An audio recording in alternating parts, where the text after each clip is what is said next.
Guys আগামীকালকে একটা rank match খেলতেছিলাম আর এখানে আমি 16 বছর স্কোয়াডে ম্যাচ স্টার্ট দিছিলাম। আর গাইস এখানে লাস্টে দেখতে পাচ্ছেন এলাই 5 জন মানে অপোনেন্টে কিন্তু ফুল একটা স্কোয়াড রয়েছে আমার সামনে। তো এখানে কিন্তু রাইস্টারের মতো 1 ভার্সেস 4 করতে গেলাম ভাই। দেখেন গাইস হেডও লাগতেছে না এই সময়। এ ভাই টিমিং করতেছে নাকি? এ ভাই ফুল স্কোর টিমিং করতেছে। দেখেন গাইস চারিজনই কিন্তু অভ্যেস করতেছে। মানে গাইস আমি ম্যাচের মধ্যে অনেকগুলো কিল করছি, আমার ভিভাস দেখছে প্লাস আমার পার্মানেন্ট গেটআপ দেখে কিন্তু আমার মোটামুটি ভালোবাসার মানুষগুলো আমার চিনে ফেলছে। গাইস সত্যি কথা বলতে যখন এরকম ভাবে টিম আপ করে কেউ ভাই আমার এত ভালো লাগে যেটা বলার বাইরে। তারা যদি চাইতো ভাই 4 জন মিলে কিন্তু আমার একা মারা কোনো বিষয় ছিল না, তারা কিন্তু আমাকে মেরে দিয়ে ইজিলি বয়ে নিতে পারতো। কিন্তু গাইস তারা কিন্তু আমার মারে নাই ভাই, তারা কিন্তু আমার সাথে টিম আপ করছে।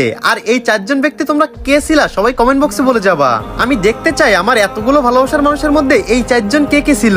আর গাইস তারা কিন্তু চাইলে আমাকে মারতে পারতো, কিন্তু আমাকে না মেরে দেখেন সবাই এক এক করে জোনে যাচ্ছে ভাই। এইটাই ভাই ভালোবাসা ভাই। এই ভালোবাসার জন্য হইলেও তোমরা কমেন্ট বক্সে তোমাদের ইউআইডি দিয়ে যাবা। সত্যি তুমি যদি এই 4 জনের মধ্যে একজন হয়ে থাকো তাহলে অবশ্যই আমি তোমাকে অ্যাড দিব।